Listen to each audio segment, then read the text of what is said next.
أعوذ بالله من الشيطان اللعين الرجيم. بسم الله الرحمن الرحيم. In the name of God, most merciful, ever merciful, and may God's peace and blessings be upon His holy Prophet Muhammad and the purified members of his household and progeny. Allahumma salli ala Muhammad wa ali Muhammad wa ajil faraja. Brothers, sisters, respected viewers, Assalamu alaikum jami'an wa rahmatullah wa barakatuh. And welcome once again after a long hiatus and break, unplanned break from our series. Inshallah, we are back, and inshallah, this time we resume for good our series Life, the Islamic Answer, where we are trying to extract and understand the principles of living Islamically based on the original scriptures of our religion. We are still in the first theme of this series, that is knowledge and reason in Islam. And we had discussed the importance of knowledge and reason, that the alternative, ignorance and foolishness, jahl, is not an alternative in our religion, not an acceptable alternative. And therefore we must engage with what we consider to be knowledge and reason. And we said for anything to be considered knowledge and reason in our religion, it must meet two criteria. The criteria are sincerity, ikhlas, and that it leads to action, that we engage in amal once we know. And we explored both of these notions, these Islamic notions, very important Islamic notions of amal and ikhlas, in numerous lectures. And once this was done, this meant that we can now move into action, and this starts by becoming learners ourselves and starting our journey to acquire this knowledge, this Islamic knowledge that we have been talking about. And so we started to talk about the learner in Islam from all the angles that we thought relevant. And slowly we started to see that this is going to force us to move beyond the learner. And so we moved towards the teacher. And we said that as soon as we start to acquire any knowledge, we are in a position to share that knowledge with others, in addition to the individual responsibility that it has to transform us and that we have to move to action ourselves. Part of the action is also that we have to find ways to share the knowledge that we acquire with others. And the moment we are in that situation, in that role, this means that we are now in the position of the teacher or the scholar. And we said that, of course, there are many degrees. It's a very relative, very broad notion, this notion of the scholar or the teacher in Islam. And so we looked at that notion in detail. Those two, the learner and the teacher, are going to start to form some of the key pieces for something even broader, which is the community. And this brought us to start discussing the community that comes together around knowledge. Not just any community. This is a community that goes beyond coming together around something perhaps more generic or more general or more common. For instance, belief in general. We come together as a community around belief together. That is the main ingredient that brings us together. That's a possibility. And we saw that there is a very broad sense of community. It can be as broad as we are all human beings. That's a community. Or the people of the book. That's a community. That's a very broad community. Or all of those who have accepted the prophethood of the Holy Prophet ﷺ. That's a general community. Or all those who follow the leadership and the imamah of Imam Ali alayhi salam, Amir al-Mu'mineen alayhi salam. That's a community. And this is what allowed us to say that there are communities within the community. In fact, there are many, many of them. And we spent a few lectures discussing this notion, looking at it from the Quranic verses to establish the notion of the community within the community based on specific criteria. One of those criteria is the community of knowledge, a community that comes together around knowledge. And we said this is perhaps not a notion that we're, generally accustomed to hearing about, but that it exists and we are able to establish it from the verses of the Holy Quran, in addition to the numerous ahadith, numerous narrations that we have been going throughout the series. And so this started us on a path of discussions around who belongs to this community. So of course there's a learner, and of course there's a teacher. But beyond them, there are also categories of people that we thought are worth exploring in a little bit more detail, either because they have been mentioned explicitly and specifically in our teachings, in our Islamic teachings, one, or two, because we think that there's a lot more relevance to us to look into them a little bit more. So some of those include, for instance, the youth or the children. Within the community of knowledge, there is a special place given to the youth or the children. Another one that we thought was very important to mention is the role of women in a community of knowledge, because there may be a lot of misunderstanding or confusion around this role of the woman. Can women play this role? To what extent? How is it compatible with the other roles that we consider to be traditionally Islamic roles? Is it compatible with acquiring knowledge and acquiring expertise and knowledge, and so on and so forth? And so we spent a few lectures discussing that. Then we talked about the idea of the family as a full unit. We're now no longer looking at members of the family, but the family as a whole unit being part of the community of knowledge. And we emphasize the importance of this for the sustainability, for the perpetuity of the community of knowledge in the future, that we need families to be part of this. Before even going into all of these, we said that the community of knowledge should have enough room and should welcome everyone in the community of knowledge. And we saw the ahadith around this, the emphasis from the Holy Prophet ﷺ and the ahadith from the Imams ﷺ, in that everyone needs to belong to this type of community, to come together. We saw the ahadith talking about once a week, in person, to be someone who is teaching, and if you can't teach, you learn, and if you can't rule, you listen. You're one of those who listens in, or at least to be a lover of those who do all of this. One way or another, you have to belong to that community and be supportive of that community. We said the last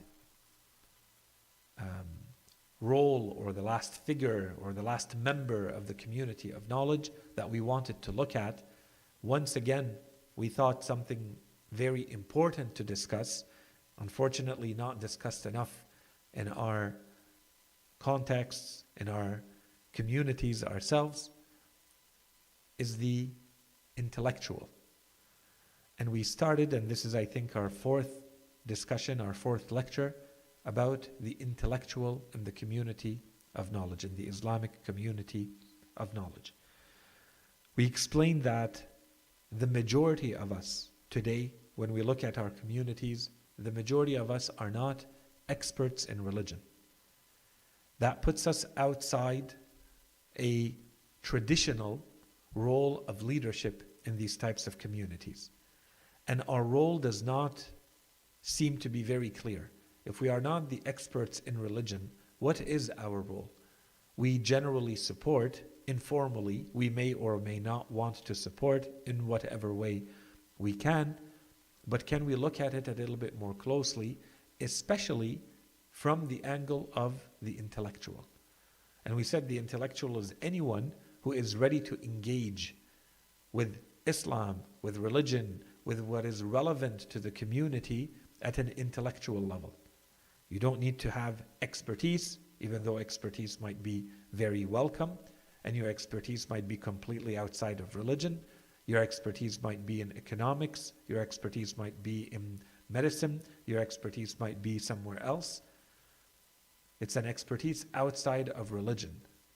but you are ready to engage with this religion intellectually and with the topics and the issues that are relevant to the community intellectually.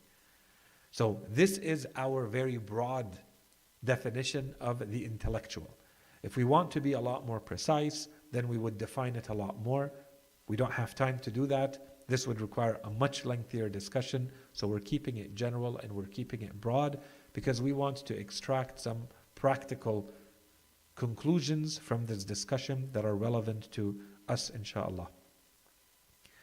We said that depending on where this discussion takes us, this might fundamentally force us to rethink how our communities are structured and the different roles that we play in them. And perhaps what we consider to be, just a matter of I feel like volunteering or I feel like not volunteering in a community center or in a mosque or in a religious community, it might be a lot more prescriptive in our religion. There might be a lot more of an expectation from our religion to play an active role than to think that this is completely, entirely left on us, as though our religion is neutral about this.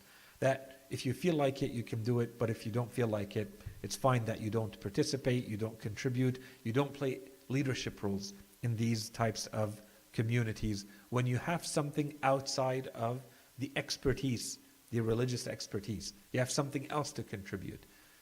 Is it completely left up to you, or does religion say something a little bit more direct about all of this?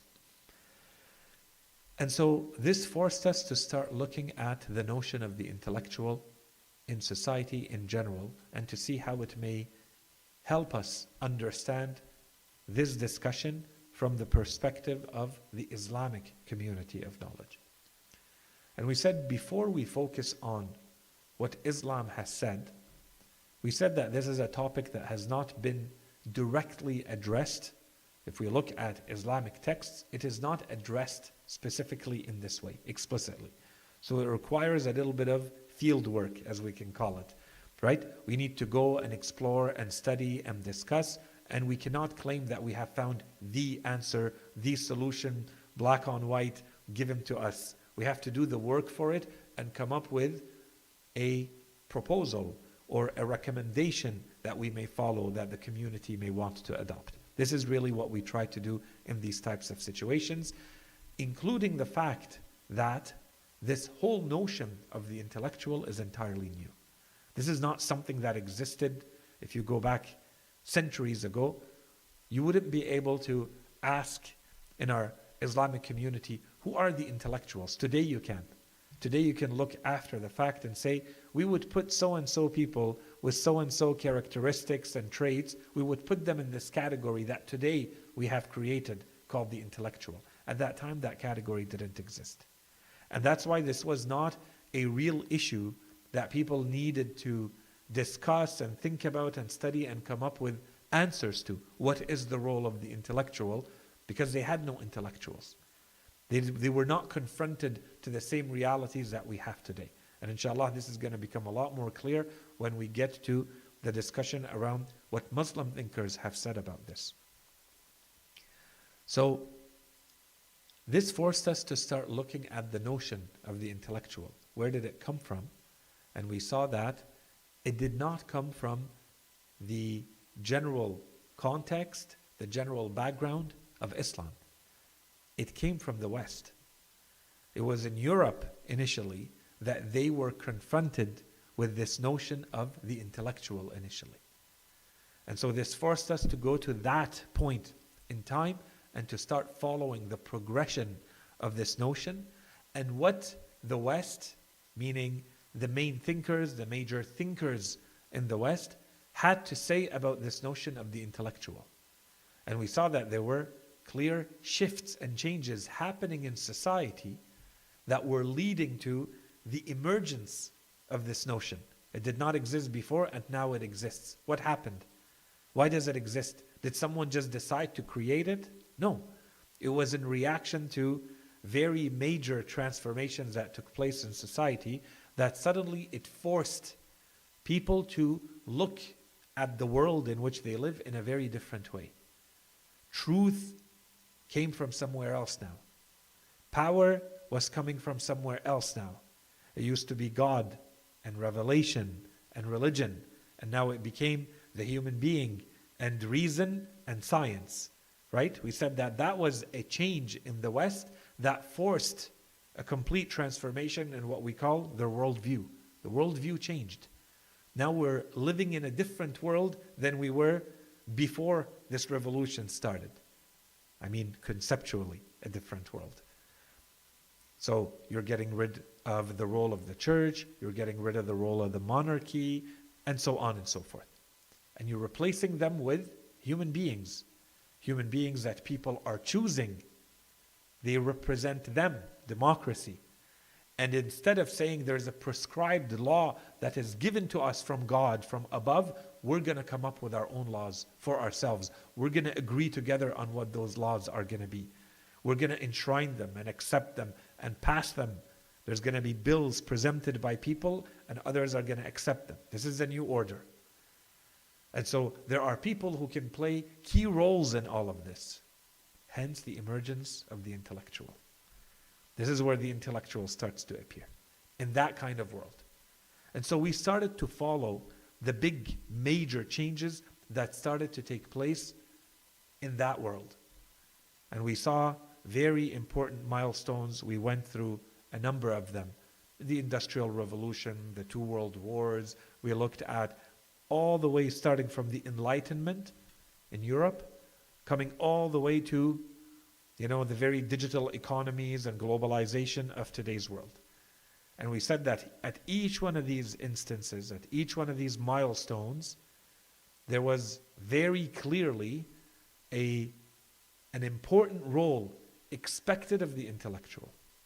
And that role was shifting. And at different milestones, there were different expectations. And we also started to see that not everybody was in agreement.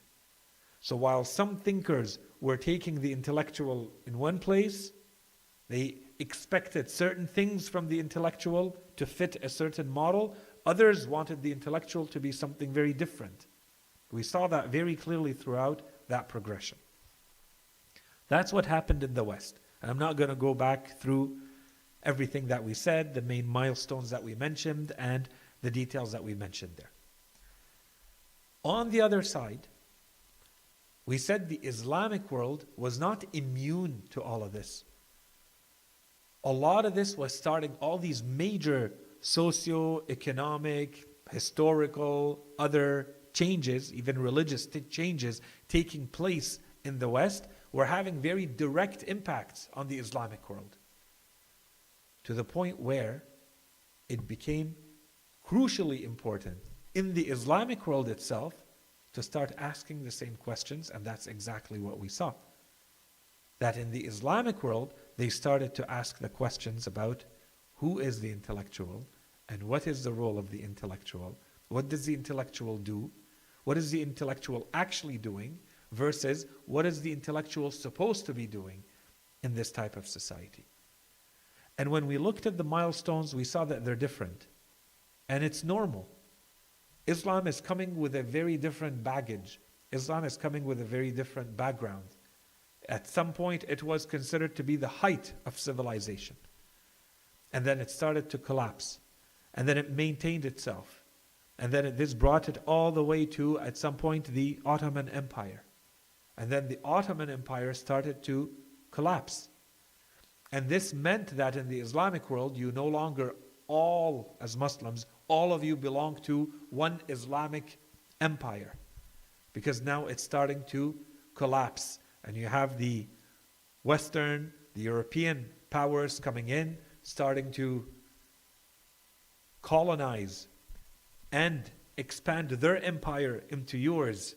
So you become colonies, you become parts of their tradition, they change your ways, they change your thinking, they change your systems. You were accustomed to certain things, all of this is now changing.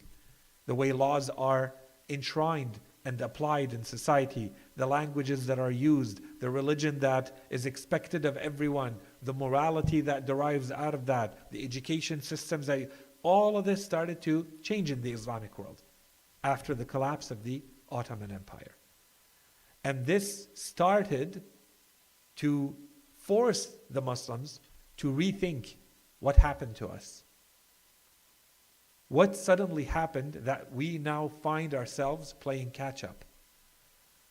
What happened that now the Europeans are the ones dominating in all the important areas from this point of view, especially from the point of view of development, industrial, economic, so on and so forth, that led to military domination, that led to cultural domination eventually. What is happening? So this starts with, right from the collapse of the Ottoman Empire, you start to see the literature, the writing of Muslim thinkers start to move in that direction. And this continues all the way until today.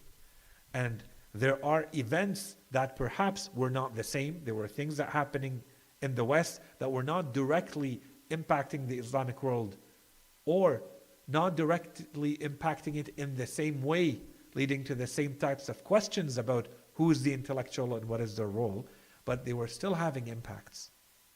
You can no longer say that this was a complete world, distinct, separate, autonomous, independent of what was happening in the West. Now everything was starting to be more and more intertwined. What was happening here was affecting what's happening there. And so we went through the major milestones in the Islamic world too. All the way to, the 2 world wars, the before and after of colonization, that many of these groups of people started to become nations. What does it mean to be a nation? What is the role of the intellectual in a nation? And so on and so forth, coming all the way down once again to globalization, even to the Arab Springs, if we want to bring it all the way down to the more recent years. What is the role of the intellectual in all of this? And we said that if we go back over the past perhaps 150 years, even more,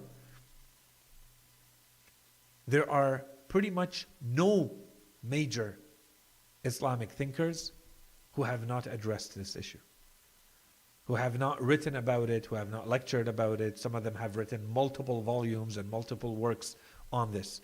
But one way or another, if you are a Muslim thinker concerned with the state of Islam, with the state of the general community of Muslims, then at some point you're going to be confronted with this question. What is the role of the educated, non-expert in the Islamic world?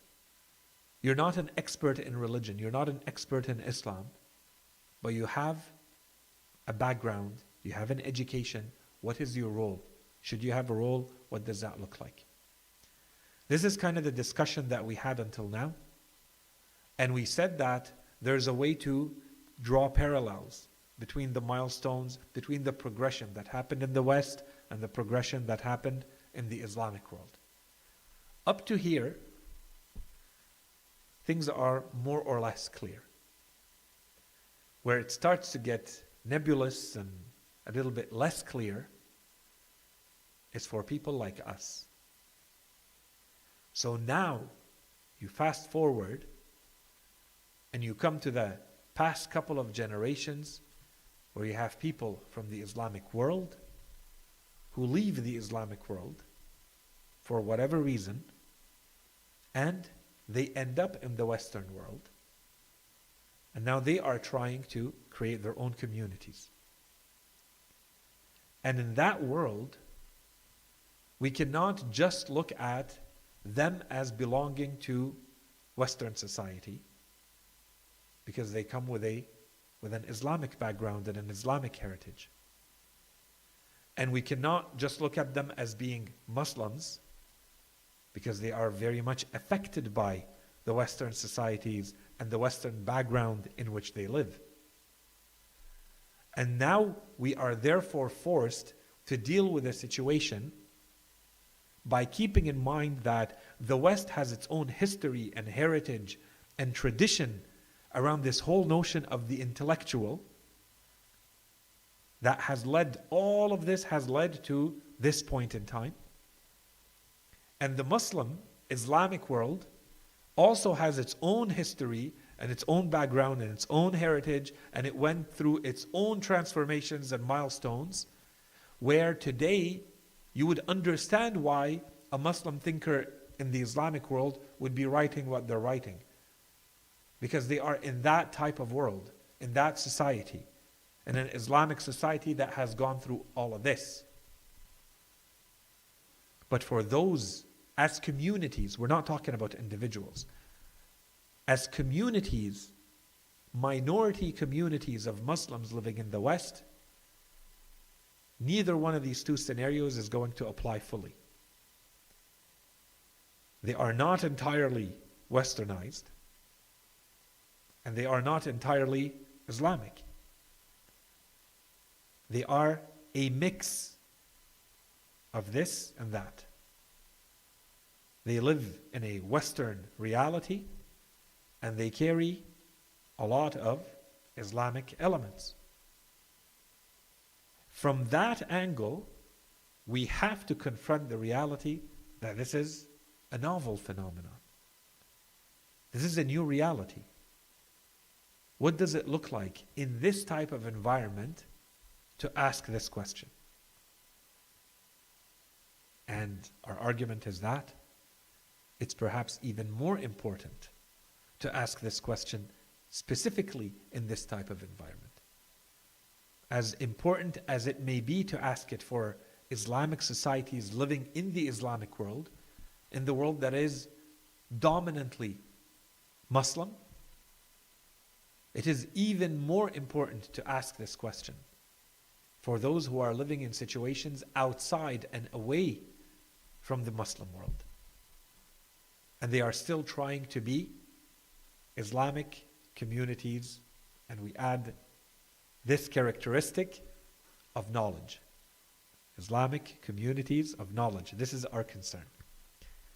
And maybe I'll make a very quick note here before we go into what we discussed. The note is that I've received, I think, very positive, encouraging feedback since we started, especially, yes, talking about the community in general, but specifically about the intellectual, with a lot of interest, a lot of appetite, asking to go much deeper into some of these topics. To go through, for instance, an exploration of the history of ideas and the evolution of philosophical thought and the dominant ideologies that we find in the West and all of that. And it's promising and it's encouraging and the interest is amazing. But there's a lot of issues with that. One is that this is not the place for it. We are in a small subtopic in a much bigger theme, and we're only addressing this to cover that little subtopic. We're not providing here a full philosophical excursion of all of the big names in philosophy and all of the big schools of thought and how they interacted with each other and how they reacted to each other. We're not doing that. All we're doing is picking and choosing some schools of thought, some thinkers here and there, to give samples of where the West gave a lot more attention to the notion of the intellectual. That's all we're doing. Everything we said was to give the background to this and the context to this. Otherwise, if we wanted to understand those other questions, either we would need crash courses, summarized specific lectures on those, and inshallah we can do that if there's interest. Or, if we wanted to be serious about it, this would require a series where we'd do a much deeper dive into some of these thinkers because they have been so influential, to explore their thought, how their thought has affected others, who influenced them, what does it mean for us today, is it relevant or not? All of that would require a lot more discussion than we're trying to do here, and it's not relevant to what we're trying to do. In itself, we're not saying that it's not important, but we are moving in a series on knowledge and reason in Islam.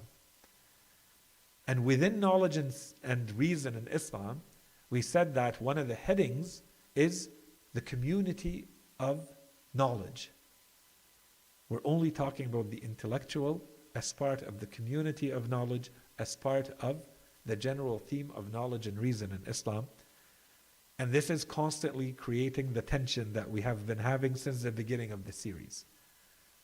So on the one side, there is eagerness, I'm not going to say impatience, there's eagerness to keep moving, to get to the end of this theme. This theme has lasted for a long time, knowledge and reason. And we said this is just theme one of perhaps around a dozen themes, to cover as much of Islamic teachings as we can in a systematic way, in a way that tells us here are the Islamic principles to live. So of course, beyond knowledge and reason, we have to explore a lot more of what Islam has to say about very different themes than the one we're currently discussing. And the one we're currently discussing still has a significant amount of content we're trying to get through. We said after this, we want to talk, for instance, about the types of knowledge. What are the types of knowledge that Islam has specifically talked about? We haven't talked about that yet, right? To give one example. So we still have work to do to finish this theme. So on the one side, we're trying to move and not make the series last longer than it should. On the other side, the general experience has been that every time we are getting to a topic and we open that topic, we open that door to see what's behind it, there's a lot of interest to stay there and to go even deeper, right? And this creates a tension.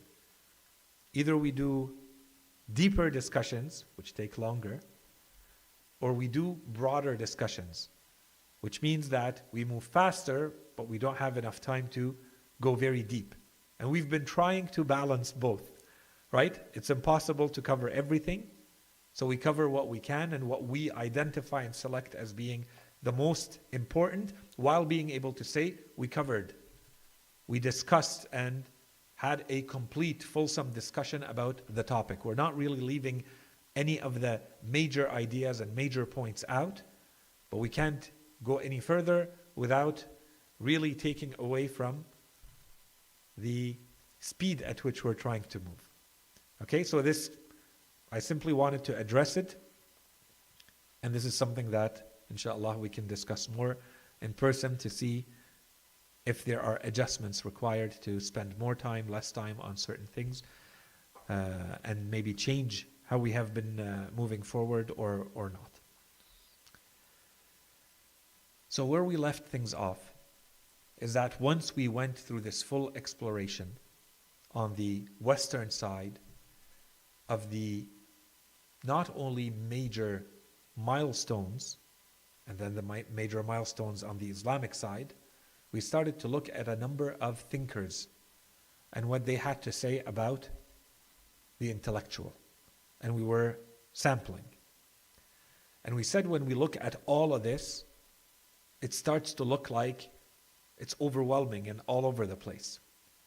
So at the end, what we try to do is to put all of this together and try to take out a couple of themes that are going to be relevant and useful for us as we move to the discussion on what Muslim thinkers have said. Because all of this is going to be useful for us there. Whether they have talked about it or not, we'll see. But for our own discussion today, we can see that these themes are relevant. These themes are important when we looked at everything we presented. And to make things simple and not to spend too much time,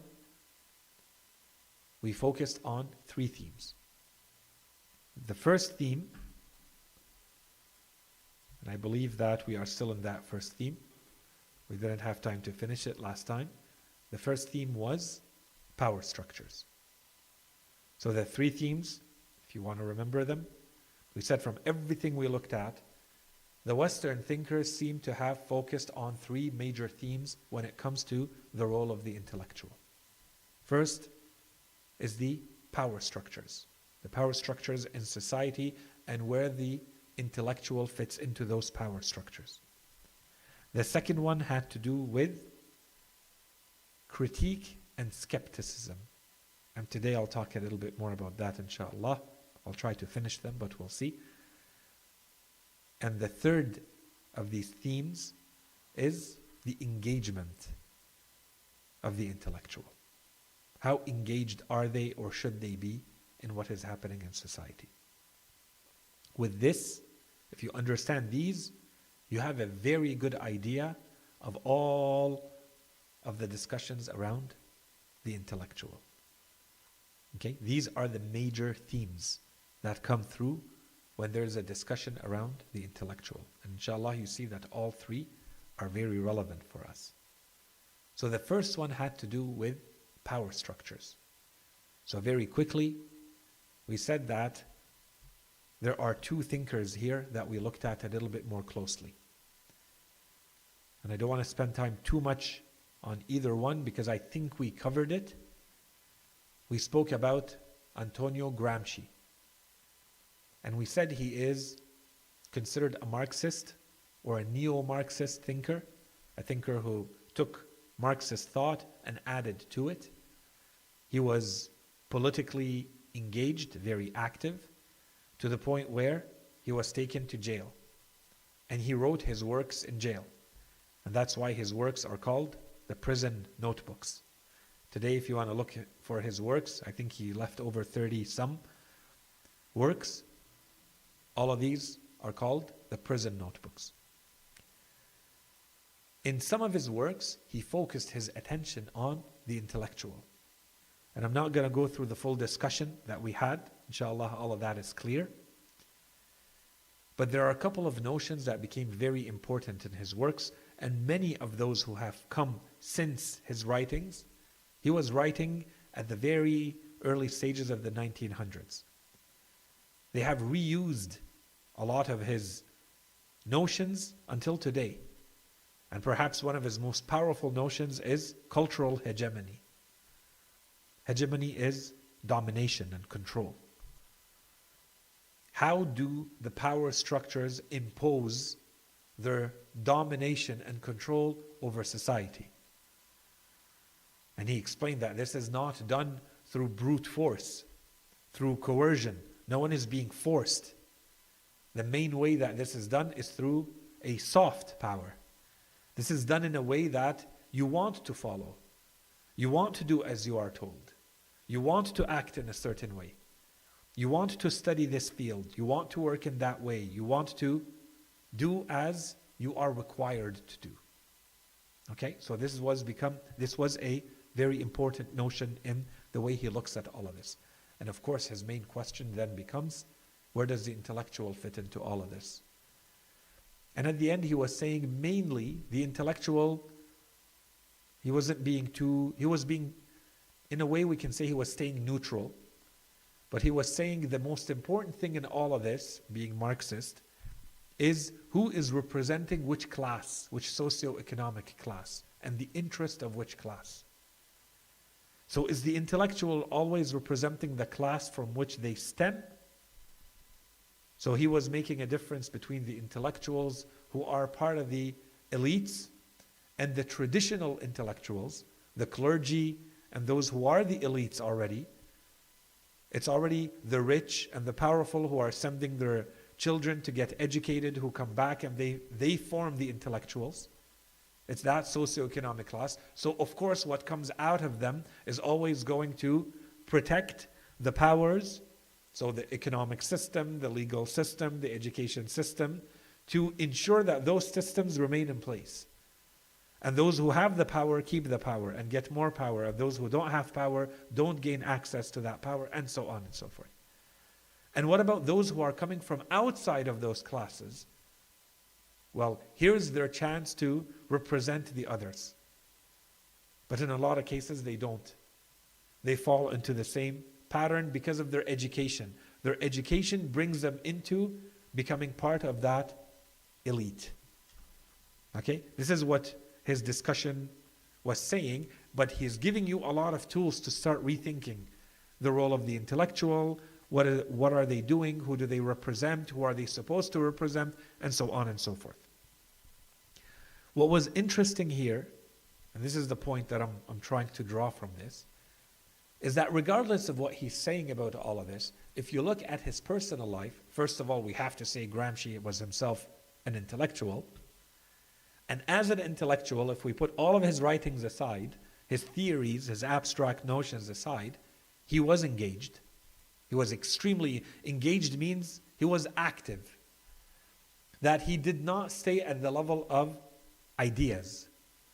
That he did something that led to action or acting in the world, trying to change society with action, to the point where he was imprisoned. That means that he went that far, that he took those kinds of risks.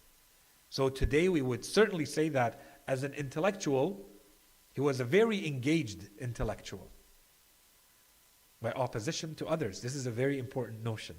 We have to come back to this notion later. Okay, so 1, so he was engaged. 2, he was politically active. He created his own political party. He was leading a group of people politically, which is a whole other dimension. This is not just I have general ideas. I'm willing to do something about them, and not just, go and lead a protest, once a week or once a month or once a year. It's I'm working day in and day out on the administration, on the management of all of this, putting it together, creating a political party, changing the system itself. Right? That's what it means. To the point where, as we said, he was imprisoned. But generally speaking, today people, if you would ask them, they wouldn't say that his ideas about the intellectuals are necessarily very positive or very negative. He was describing more or less, one way or another, the role of the intellectual and what they're actually doing in society, while opening the door that you don't need to be an intellectual to be active. That's an important point in his philosophy and in his thinking. He wants to say, don't give them, only to them, those elites, that power. You have that power too, as a citizen, that you can have agency, as it comes to be known. You have the will and the intent, you can actually change the world. You can make changes in the world yourself. Okay? That was Gramsci. Then we went to, we're still under power structures. We said another set of intellectual tools that are very important for us to look at all of this can be drawn from Michel Foucault. Michel Foucault, we're going to talk about him twice. The first one, and I intentionally separate him, the first Foucault that I'm talking about is here under power structures, because the majority of the work of Michel Foucault, he was a French philosopher, very influential French philosopher, from the 1920s to the 1980s he lived. The majority of his work was about power structures. A lot of his philosophy is about finding ways to show that there are power structures in place, and that most people don't realize that there are these power structures in place. And that a lot of these power structures are only possible because intellectuals participate in them and create them and enforce them and strengthen them.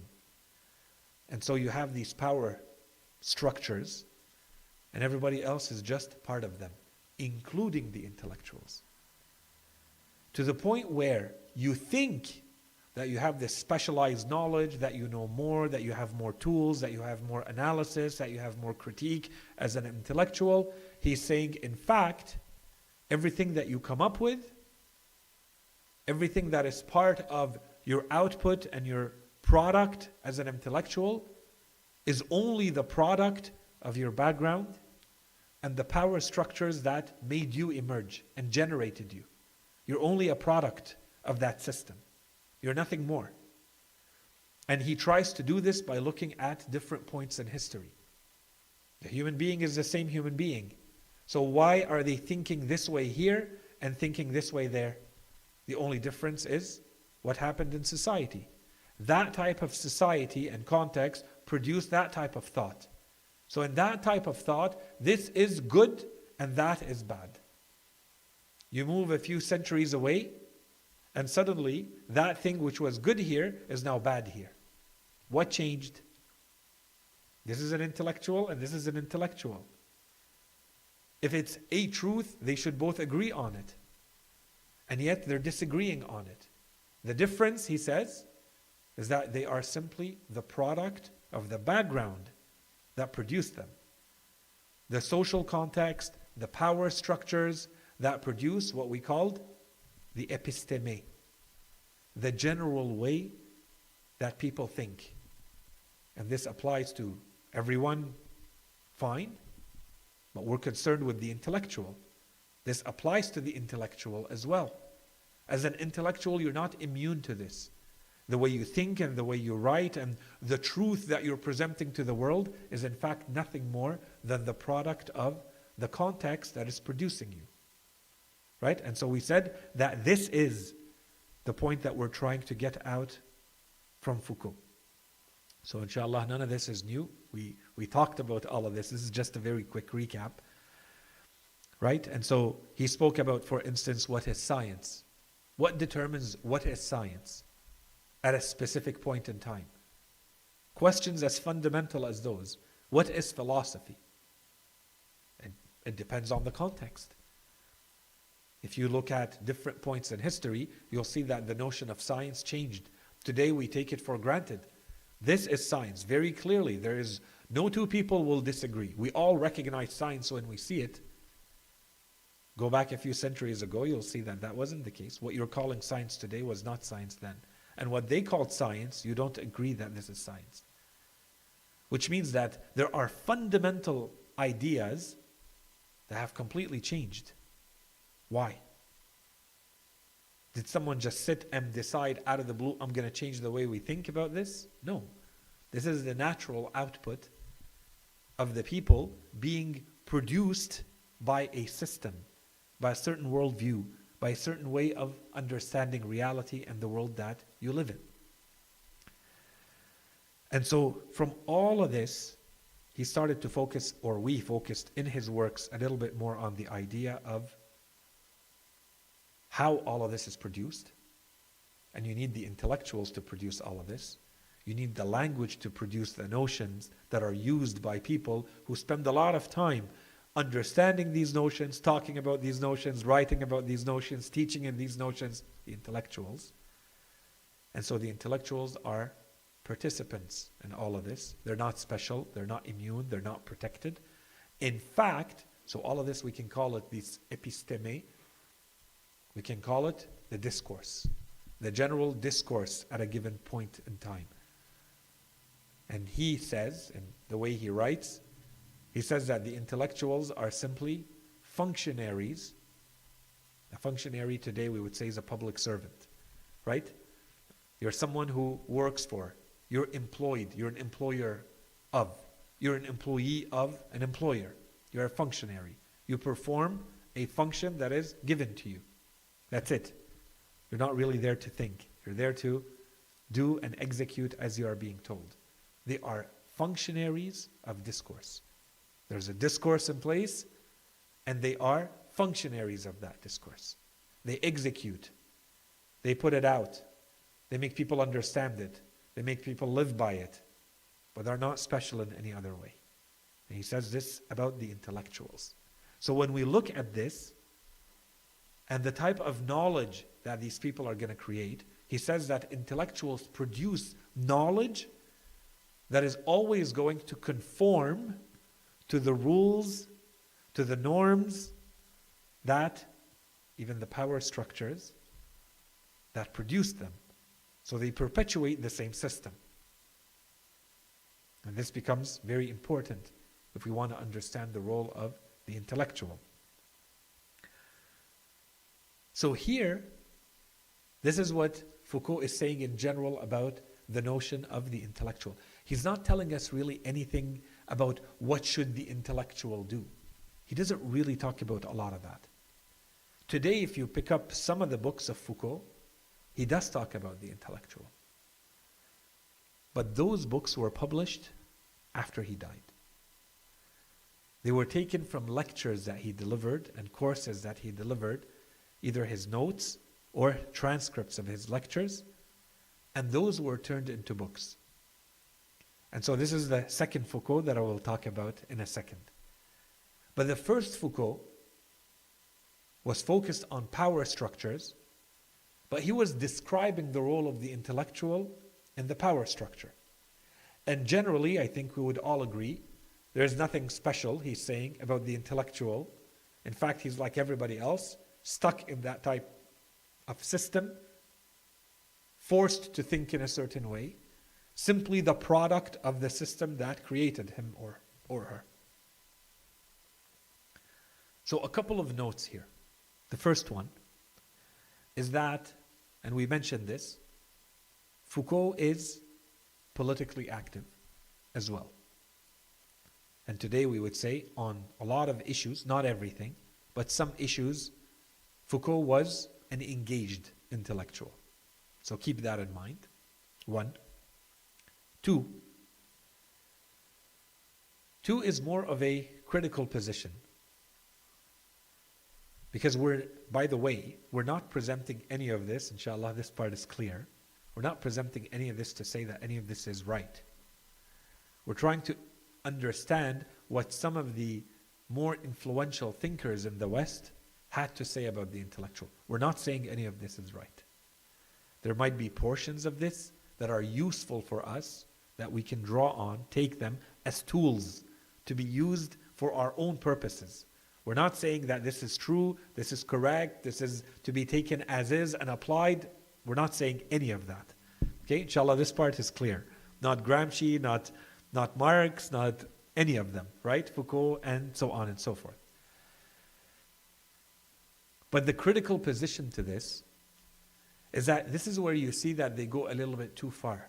A lot of these thinkers, when they generalize. And here Foucault is generalizing. Because otherwise, it would be very easy to say about Foucault's work, well, there's nothing special about you or your work or anything that you're saying either. You are simply the product of the system that produced you, Foucault. And this system that he gives us a tool. He calls it the archaeology of knowledge. It's like a field. You know how we have a field today called archaeology? So you go digging and you try to find artifacts that give you clues that you have to piece together to give you an understanding of the past. Right? Archaeology.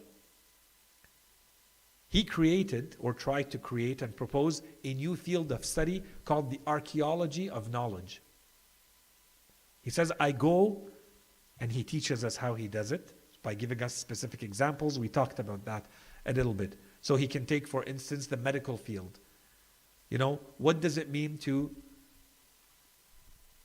today to look at something like psychiatry? What does psychiatry consider to be madness? He takes the notion of madness and he explores it through history. How was madness looked at throughout history? All the way down to today. And through this, he shows us how he does his work. He says, if you take this and apply it elsewhere, now you have the tool so that you do not fall. You step outside of the episteme of your time. I'm giving you the tool.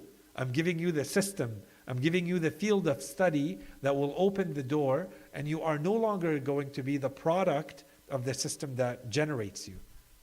You are going to be above all of this by using the archaeology of knowledge. So he's saying, I'm special and I have the answer. And this is how this is done. But if everything he's saying is true, then what is not to say that everything that he's saying is simply in reaction to the world that he lived in, the experiences that he had, and the power structures and the systems that produced him to give us the archaeology of knowledge. Why would this be above and beyond and immune to all the rest? Right? In any case, we leave that to another time. That's the first theme. Second theme. The second theme has to do with the thinkers or the works of those thinkers, because sometimes some thinkers have multiple works, or in some works they have different angles, right? We're focusing on specific angles here. We want to focus now on critique and skepticism. Critique and skepticism of the role of the intellectual in society. And that's a theme. And we see that there's a number of thinkers who, when they spoke about the intellectuals, and we already saw hints of that, they were critical of the intellectual. Either critical because of what the intellectuals were actually doing, when we look at how they behave in society. So I'm looking at actual cases and actual behavior, or in general, without even looking at specific cases, in general, when I think about the notion of the intellectual. And we're going to see some of the reasons why. But a lot of the thinkers who have looked at the role of the intellectual, and they've written about it and thought about it and analyzed it, they've been critical or at least skeptical. They say we have to have a lot of hesitation. Don't jump too far into, don't get too excited about following the intellectuals and listening to what they have to say and putting into execution their ideas. Take your time and be careful for all sorts of reasons. Okay, so this is what we're looking at now. The first one is called Paul Johnson. I think I forgot. I grabbed his book on the way out and I think I forgot it. Paul Johnson was a historian and he wrote a book. He wrote more than one work about this, but he has a book very well known called Intellectuals, where in every chapter he's looking at, intellectuals, very famous intellectuals in human history. And he looks at them. So he's presenting, today we would say simply a biography of that intellectual. But he's trying to achieve something very specific from that biography. So there's a twist in how he presents it. At the end, he has a skeptical or critical view. He looks at what this person does in their field, outside their field, what their life looks like. And he says, first, it's clear that these people have had a great influence.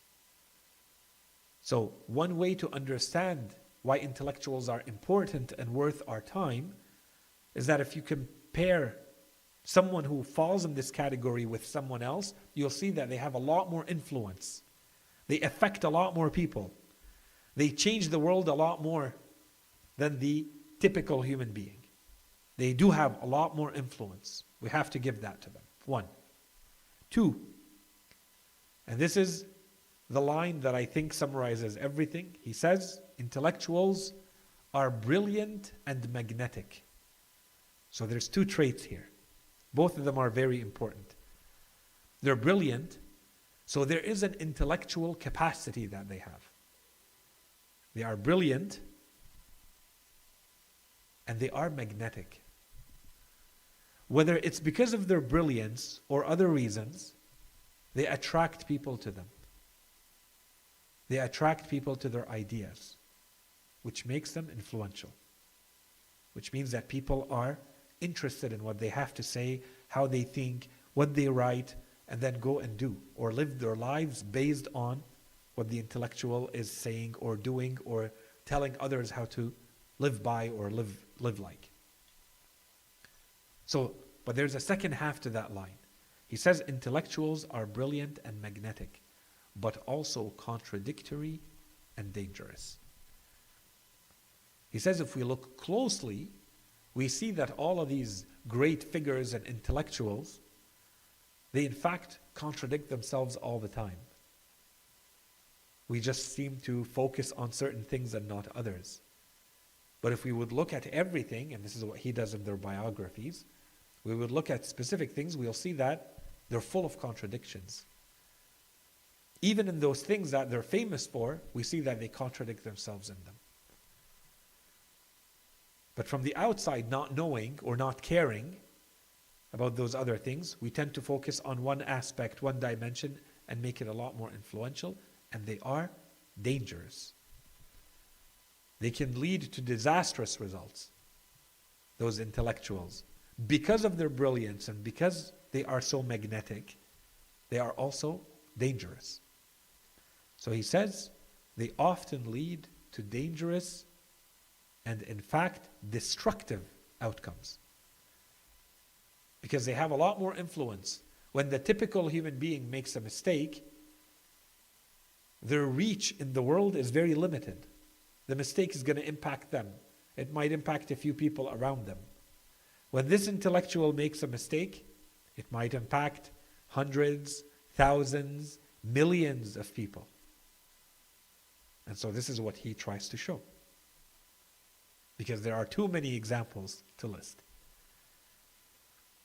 So can they be dangerous? Yes, they can be. And this is where he adds, especially, and this is extremely important to us, especially when they assume roles outside of their areas of expertise. This is an intellectual. They're brilliant. They must be brilliant in everything, right? If they are brilliant in math, they must be brilliant in everything. I will also take advice from them on politics. They are brilliant in history, world famous for some of their historical ideas. And they also have very strong feelings about medicine. And I might take their position about medicine. They might even have written books about medicine, even though medicine is outside of their field. They have lectured about it. They've talked about it. They constantly come up on TV talking about other areas outside of their field of expertise. Okay? So therefore, he says, in conclusion, we need to be very careful and to scrutinize, he says, their morals and their character, which is very interesting, not only their expertise and their ideas. What kind of people are they and how do they live their lives also tells us something about them. And whether they are the type of people who have the morals to say, this is outside my field, I'm not competent in this, I shouldn't be talking about this, my opinion is worth the same opinion as yours in this field because I'm not an expert. Here I've studied. I have 20 years on you here. So yes, my opinion is worth something. I have something useful to share with you here. Here, you and I are the same. You shouldn't be taking anything special from me. Right? So we have to look at, he says, their morals and their character and not just their expertise and their ideas. So that's generally what he says. And that's what we mean. This is a good example of, this is a general theme. This general theme of the critical position, or at least the skeptical position towards intellectuals. The second one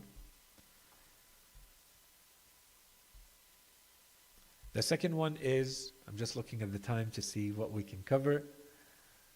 The second example in this theme of critical or skeptical towards the intellectuals is a thinker. Yeah, we can call him a thinker. He's an economist. His name is Thomas Sowell. He's American. He's still alive. He was born in 1930, very famous, and you know he has a good presence on YouTube and elsewhere today. His name is Thomas Sowell. Very interesting thinker. He has a good number of books, and he definitely writes like an intellectual, but also like an economist. It's very clear, very incisive language, and he has been in the news because some of his positions and opinions have been a little controversial, especially about race and ethnicity and privilege and all of that, because he's African American in any case. So very much worth at least knowing about him, Thomas Sowell. So he has a work called Intellectuals and Society. That was published in 2010. It's been republished, but it was published in 2010, Intellectuals and Society. He says intellectuals are those people whose end products are ideas. So how do you define what an intellectual is? He says the intellectual is someone who produces ideas and nothing more. This means that in his world, and by his definition, someone like an engineer, for instance, is not an intellectual. Why?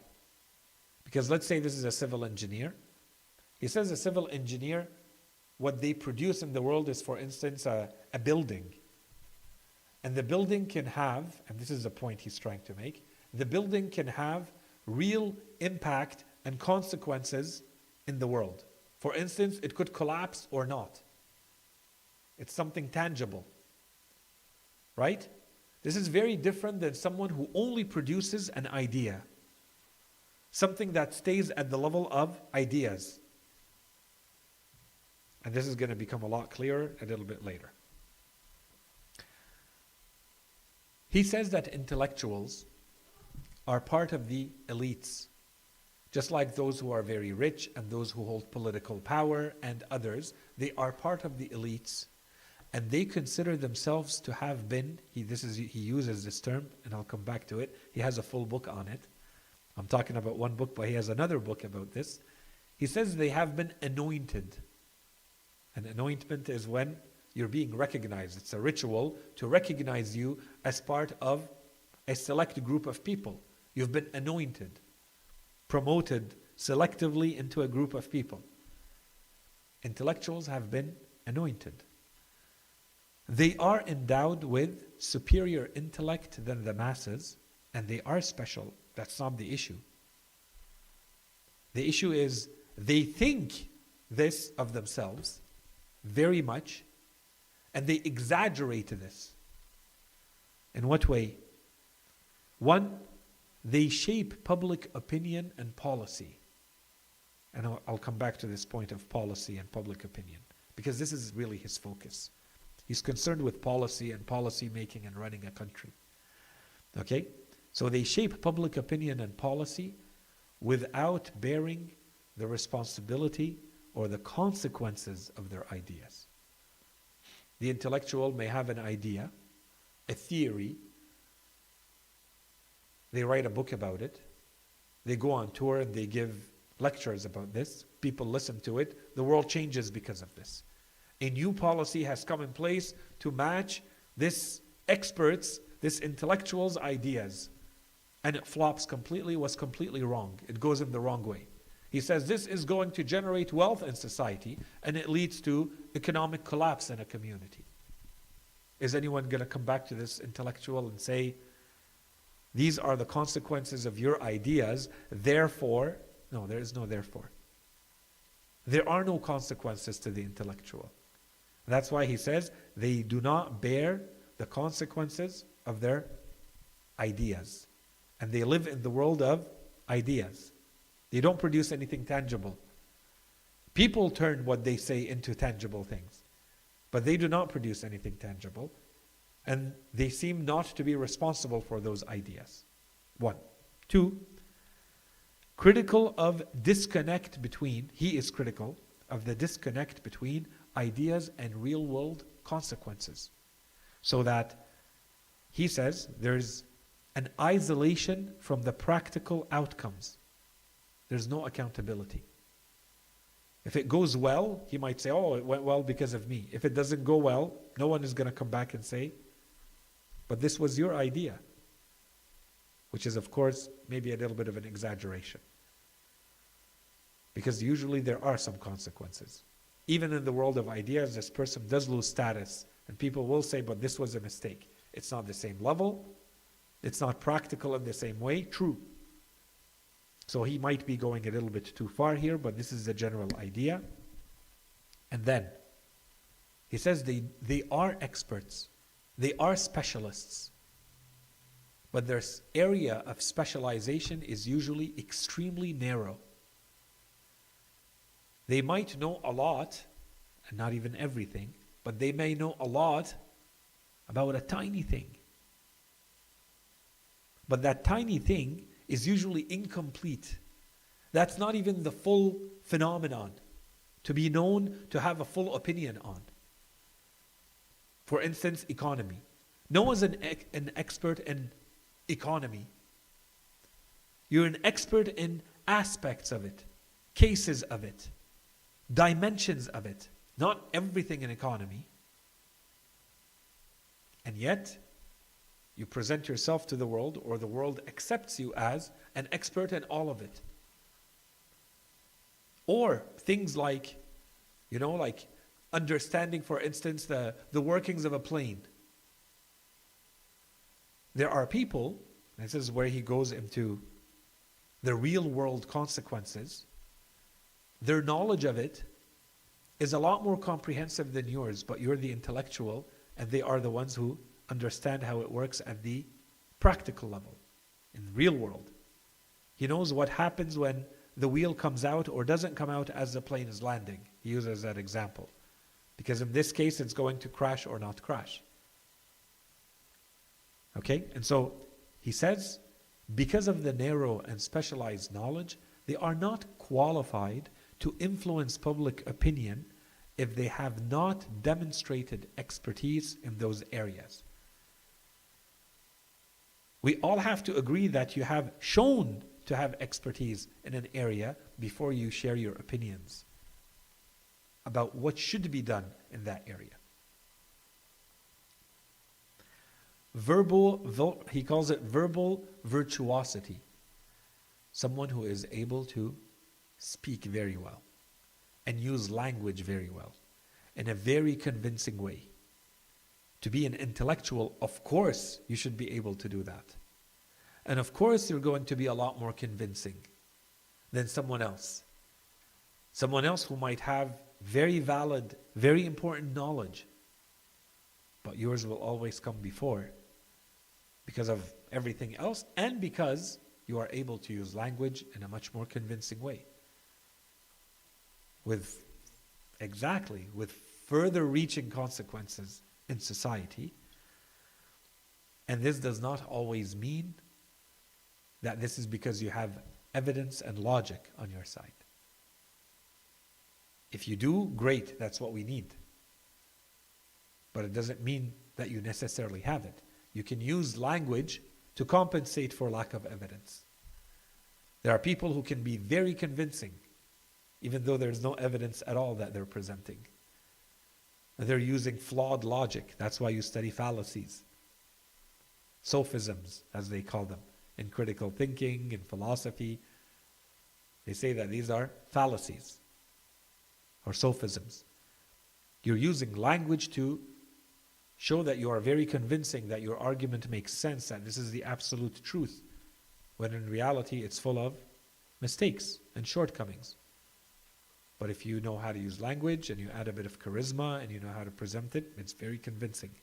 You need a bit of confidence and that's all.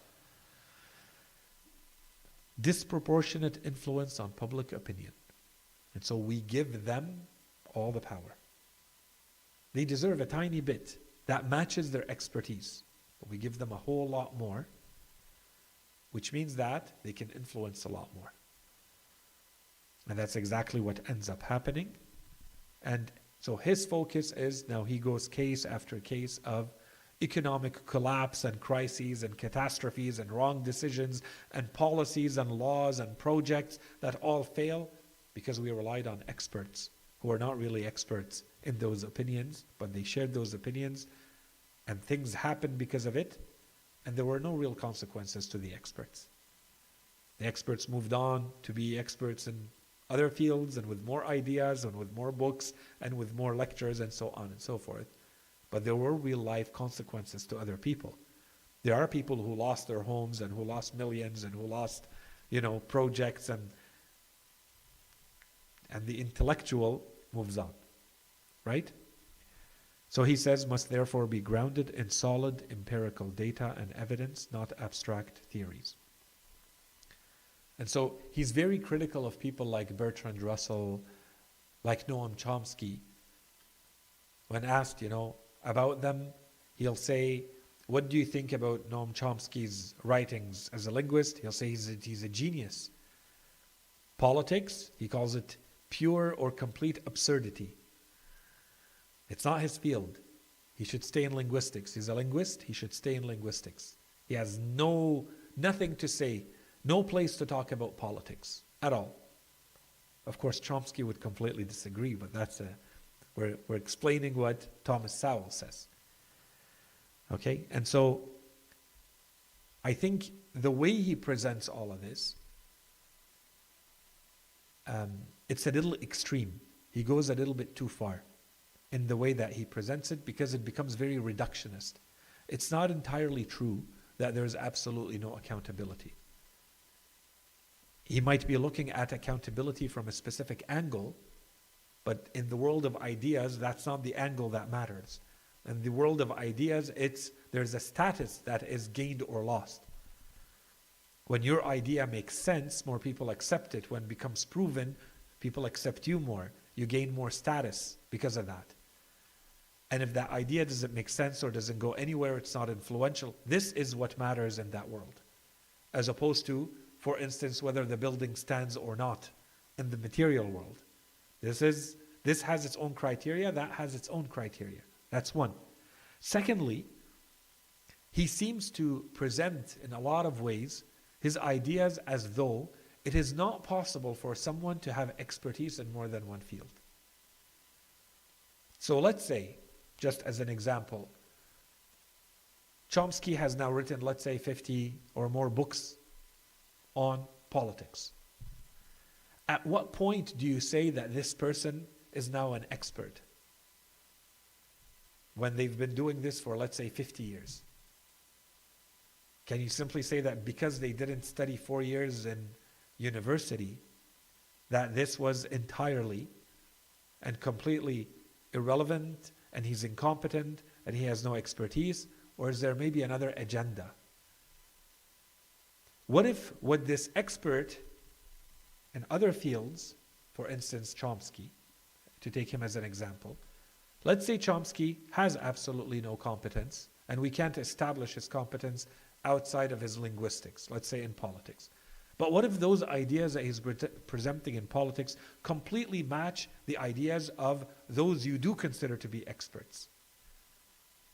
In that case, do we recognize his expertise or not? And this is all assuming that these are two completely separate fields.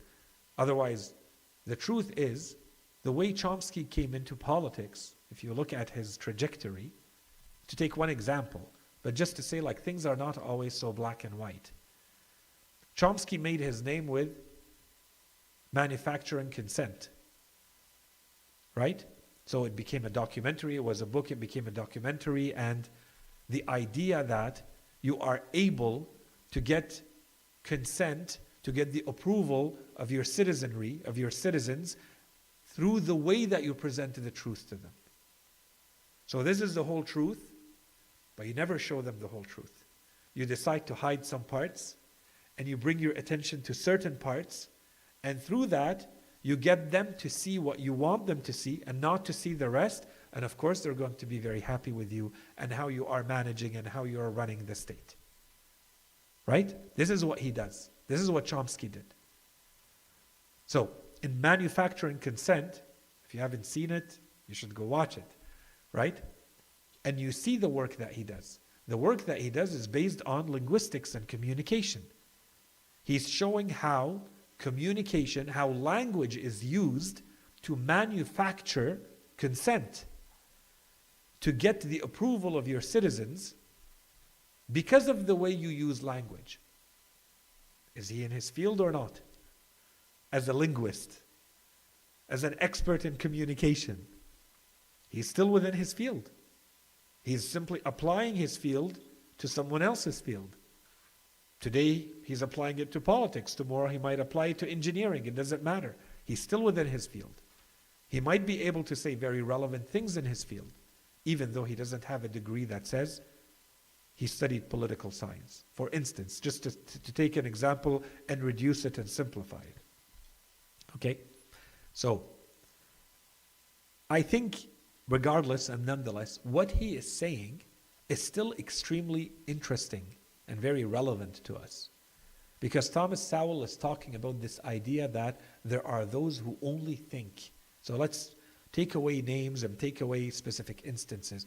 The core of his idea is that he is critical of those who only have ideas. And there are no real consequences to any of their ideas. And this can become very dangerous. And this does require some skepticism. And perhaps even being critical if we want to really add the religious lens that we already added. And we said, in our religion, knowledge means action. You're acting based on the knowledge. Yet there are those who are only good at speech. There's only theories, and there's critique. And there is if they did this, and if they didn't do that, and okay, but what are you doing about it? Show us your work so that we know what you mean. So that we have something concrete to talk about and to look at and to criticize or appreciate. Right? In any case. And so maybe a last couple of points regarding Thomas Sowell, and then I'll end with maybe one more thinker, and I'll go quickly there. This work was part of a trilogy. This was the third work, the Intellectuals and Society. This was the third work. The first one was A Conflict of Visions. And the second one was The Vision of the Anointed.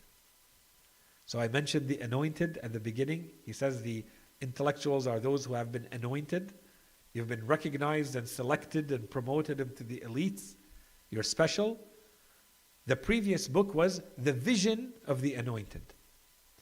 And the book before that one was A Conflict of Visions. So now we start to understand how he built his argument over the years, because it started in the 80s, right? And now he published this one in 2010. A Conflict of Visions, he says there are two ways to see the world. There's the constricted and the unconstricted way. The constricted way is that you only see the world through the traditional way that you have been taught to see the world, to simplify it. And the unconstricted is kind of like the open, unlimited way to see the world is when you are open to being educated and you are open to learning about the world. You're constantly willing to re-examine how you look at the world. In that case, you have an unconstricted view of the world because you can constantly re-educate yourself about it. Okay, it stopped there. So there's kind of a tunnel vision, very narrow way of looking at the world, and then there's the open way of looking at the world. That was really the point of that first book. The second book, The Vision of the Anointed. Now he's going after the elites. And here he says, those who view themselves as morally superior, okay, for being the elites. They are the elites. They're already the elites. But they think that they are morally superior. They should be the elites. They should be listened to more than others. They do deserve the power that is given to them. But he says they only deserve a bit of power. The amount of power that is because of a demonstrated expertise, specialization. That's the amount of power they should have. But no, they think that they should have a lot more because they have been anointed. They have made it to the elites. One, they live in a world of self-congratulation.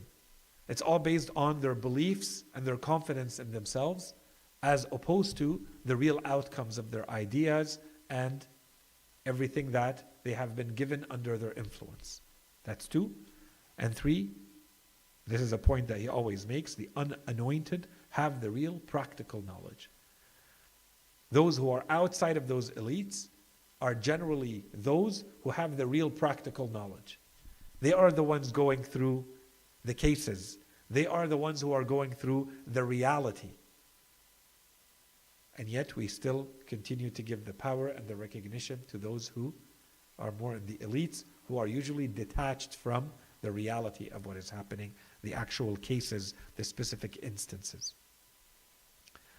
Okay, and so his focus, and maybe this is where you see that perhaps it's a shortcoming of the way he works, or for us, let's not talk about him, for us perhaps it could make it less relevant if we say that his focus, even though he talks in these very general terms, his focus is really policy making and running a country. So he tends to focus on those cases where bad decisions in policy making that relied on experts led to disasters, for instance. So this might not be generalizable to every field and every area of life. Okay? The other thing is, for those who know, there's another thinker, Nassim Taleb. This one is, he's very well known, especially in the business world and elsewhere. He has a number of books. One of his, because some of these ideas come back in more than one book, but he has a book by the name of Skin in the Game, or something of that line. The point of that book to me reminds me a lot of the same type of thinking that we find in Thomas Sowell, which is that there are people who give you advice and make recommendations and say what to do and what not to do. And sometimes he talks about consultants in that way, right? You run a company, you need a consultant, the consultant comes in, they do a study, they give you a report with 3 recommendations and they leave. And so now you do as the report says and you apply it exactly like it does, and the company goes bankrupt. Are they accountable? Are they responsible? Is anyone going to go back after them and say your recommendations were good or bad? No. He received his paycheck as a consultant. He comes in, he does his thing, and he leaves. That's why he calls his book Skin in the Game. Do you have skin in the game? When your ideas lose, do you lose? And when your ideas are doing well, are you doing well? Do you really have a reason, a really good reason, for making sure that your ideas and what you're saying is true? And that what you're saying is not wrong? What's your driver? Because you can really say anything, because you've already been recognized as an expert. So you could say anything. So what's the real reason pushing you, driving you to make sure that what you're going to say is truthful? And this is a very interesting notion in our world of religion too. Really? Does it come back or come down to just your moral character? Or could there be more? Okay, so to me the ideas we find in Thomas Sowell remind me a lot of, for those, because he's a bestseller and I know a lot of people read a lot of his books, Skin in the Game and others. Nassim Taleb, he talks about this too. The Black Swan. The Black Swan is completely different, right? A black swan is an event that happens that was kind of completely unexpected, and it's how do you react to something like that, right? And now there's a whole number of other books that have appeared in that world, in the business world, with animals and their colors, right? In any case, that's a whole different world. The last one I wanted to talk about, and I won't take too long about this, but again, I think because of the interest, and I'm mentioning some of these because of the interest, I thought at least I mentioned some of the big names. For some people, it might be at least a reason for them to know who this person is and some of their influential ideas. It's an excuse for me to talk about them quickly. And they did really have things to say about this topic that we're talking about, the intellectual. The next one is Albert Camus, or in French, Albert Camus. Right? He's a French-Algerian philosopher, thinker, playwright, writer, journalist, who lived quite a short life, but was extremely influential, and he won the Nobel Prize for his writing. His writing is considered, or he was very preoccupied with today what we would call existentialism, the human condition, the absurdity of life, the lack of meaning, whether there is meaning, like the struggle of the human being to find meaning in life, things like that. And always struggling also with the world of indifference, right? As soon as we say absurdity, it's like, does anyone care that, the misery that the human condition is in, is there different, is it all indifference and apathy, or does anyone really genuinely care to the point of wanting to do something about it? And is there anything to be done about it? Okay, so this is existentialist philosophy in any case. And so he wrote a number of works, and some of them are quite considered, literary masterpieces in the way he writes. And as we said, he won the Nobel Prize in the 1950s for it. So he has a work by the name or by the title of The Rebel, or translated as The Rebel, L'Homme Révolté. If we want to translate it literally, we would say the revolting man. The man who is revolting, right? Or who has revolted. Okay, or going through rebellion, because the point of the book is rebellion. And so he talks in this book, there's kind of, to me, two big themes of that book. The first one has to do with how rebellion is part of human instinct and human nature. It's kind of a universal driver in human beings, that they want to revolt, they want to do something, stand up and rise against certain things in life. And this, in general, is that when they go through oppression, if they go through sufficient oppression, sufficient injustice, enough of it, their desire for dignity, their desire for justice trumps, and they rise against it. And they rise against it alone in certain ways, or they rise against it in groups in other ways. But all of that is, what we can call rebellion. And the point he's trying to make here, and this is the existential part, is that he's trying to show that this is not a political stance. Human beings don't do this, they don't rise up because they're taking a political position. This is an existential impulse, deep within the human being. Any human being would be acting in this way, or should be acting in this way. Okay, so he's writing, and it's a work of fiction, right? But this is how he gets his philosophy across. And a lot of the big writers do this. But then, so all of this is kind of the universal part, and this is what he's trying to explain. That's kind of one idea in the book. The main other idea in the book has to do with the intellectual, and how the intellectual fits into all of this. So it becomes a critique of the intellectuals, and a critique of the ideas of the intellectuals, because he says at some point those ideas start to slip towards calling for violence and calling for things that go too far. They go to the extremes. And so intellectuals will tend to eventually justify anything, even if it's contradictory to their own principles. And it will go, and it will be accepted. Anything and everything can be justified by the intellectuals, and they do. And this is when their ideas go too far, and they turn violent, and the rebellion starts to take another shape. And of course, here he's alluding to people like Marx and Hegel and Nietzsche, and whose ideas as philosophers led to real revolutions and catastrophes and bloodshed and disasters in the world, right? But they were thinkers. They were just writing their books. They were thinking, analyzing, coming up with ideas, coming up with theories, and presenting them to the world.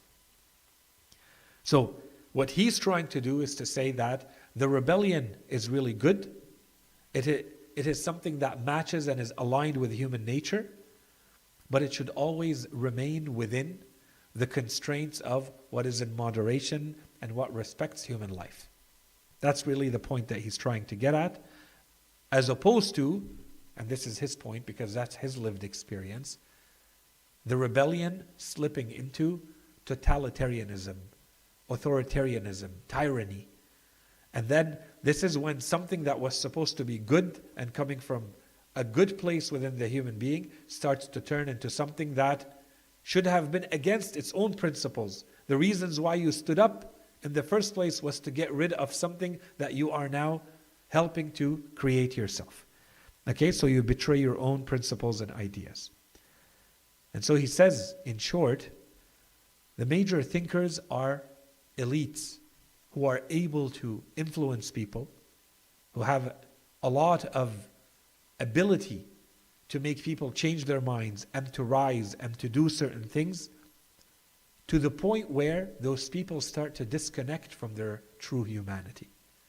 So it's like they are manipulating them by using impulses within them, while at the same time disconnecting them and making them do things that are not part of their true human nature. They wouldn't have done those.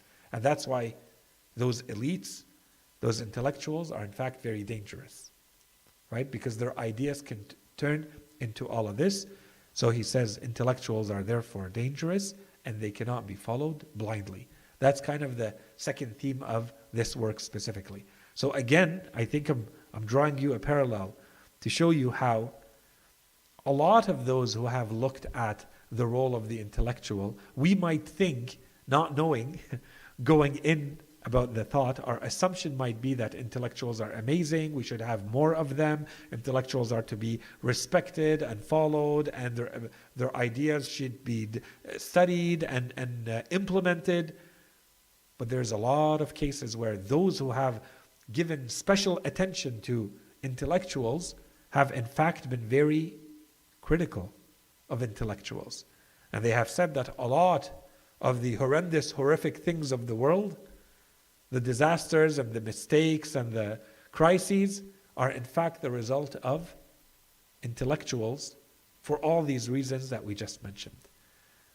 And so intellectuals can become very dangerous and we have to be very careful. And we're giving the reasons, and the reasons I think are more important for us to keep in mind to see what we do with all of this afterwards for ourselves. The last point, the last theme that I wanted to continue with, so inshallah I just leave it, I just mentioned it, I said, was engagement.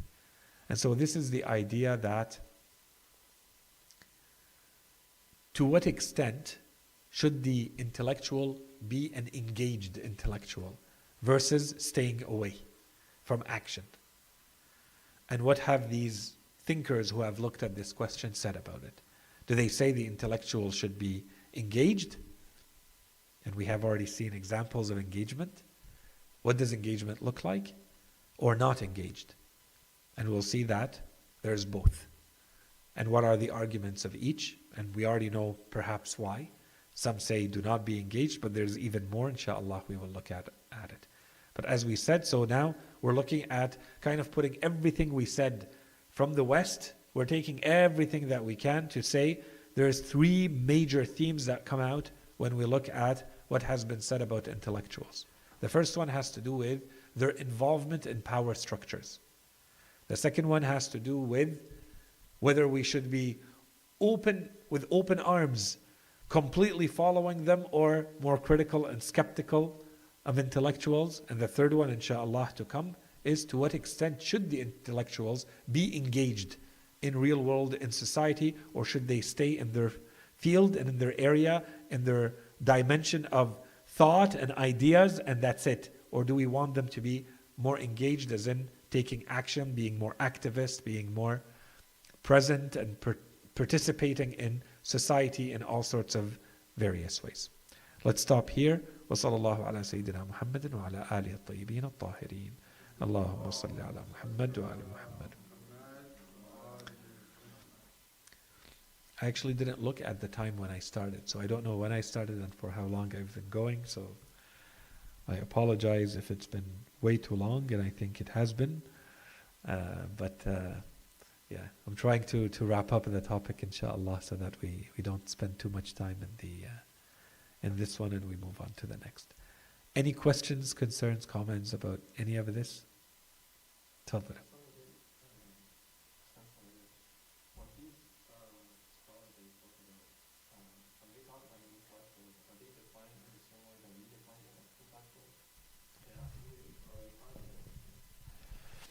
It's a very good question. They do not even all of them define the intellectual in the same way. So even within them, there is a bit of difference. Generally speaking, everyone agrees that the intellectual is the one who engages in intellectual activity and produces intellectual thought. Everybody agrees on that part. That's the common part. Who else falls in there? This is where there's a difference between them. So for instance, that's why we mentioned, like when there are differences in how they are defined, when these thinkers make a point to say this is an intellectual, this is not, we're mentioning it. So for instance, in the case of Saul, if someone is producing an output, generally speaking, I'll just say it this way, generally speaking in societies, most societies around the world, you would say, part of the intellectuals of society, for instance, are your engineers, because they are people who are thoroughly educated in their field. So he says, absolutely not. Engineers produce real material outputs in the world. I can't put them, because he wants to criticize those who don't. And so it wouldn't work for his model. So what do we care about all of this? What I care about is that I want to take his idea about those who only produce intellectual outputs, because that's relevant to me. Not whether I agree or disagree with his idea of an intellectual. Now that I have an example of what an intellectual may be, I'm interested more in the tool that this might give me, because it might be useful to me, Islamically speaking, or for my community, if I have people who fall in this category, that their only output is things that stay at this level, at the intellectual level, and yet we are giving them a lot of power and a lot of room and a lot of space to take a lot more decisions without the action that goes with it, and following blindly, as they say, and there's no real consequences. Maybe here we have a warning. Maybe here we have a reason to say, perhaps we should not organize our communities in this way. Someone who is completely immune from any, the consequences of their decisions, we should not be creating these types of situations, because they do not tend to end well, whether in our community or elsewhere. This is general human tendency, that you put someone in a position where there's no skin in the game, right? So they can make any decisions, any recommendations, and they do not have the expertise to back it up, or a demonstrated, background to back it up. Maybe we have to be careful about that. That's the part that I care about, right? Not the whole theory, because I'm not trying to apply their theory to me or to my community. I don't need that. I need the tools, and so I'm going from one to the other, because I'm going to be picking and choosing the tools that are going to be useful to us after, to say this is relevant. We can do something about this. This matches our ahadith, this matches our Quranic verses. That's what we're trying to do. Otherwise, excellent question.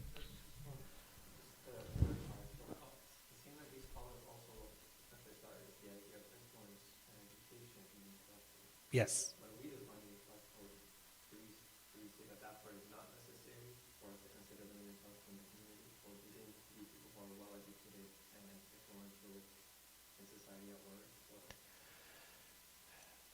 If we want it to be technical, which we're not going to be doing here, okay? If this were going to be turned into a book, then I would go all the way. We have the documentation for it, but we're not going to go that far in our lectures, because it's going to require much more time to do. So we're keeping it broad so that it's applicable to our communities. But if you wanted to go in the technical sense, yes, we would need to distinguish and create categories of the intellectual that we're referring to. The issue that we have right now is that the Islamic discussion will not match 100% the Western discussion, even the word. So the word that is usually used in the, let's call it the Islamic literature, is al-muthaqqaf. Okay, and there are books about this. Al-faqih wal-muthaqqaf, al-qati'a bayna al-faqih wal-muthaqqaf, for instance. Okay, and I'll talk about this, and I will present what is meant by it, and we will define it in that way, and then you will see where it matches and where there is a difference. So it doesn't match entirely. Muthaqqaf does not entirely match the intellectual, right? There's a complete difference here. The muthaqqaf is someone who is cultivated or is cultured, right? Thaqafa is culture. Well, it's someone who is cultured. To be cultured, it doesn't necessarily mean that you're highly educated, that you've been exposed to culture, that you think in a certain way. You have thaqafah, you have culture, is very different than to say you went 16 years to university. You may have, but it's not a condition. And we are more interested in the reality of the community. Does it need to be someone who is in the elite? No. He tends to be focused on that. And what we want to say is anyone can become that. So we're going to draw the part that is relevant to us in that way. I don't know if I answered, but yeah.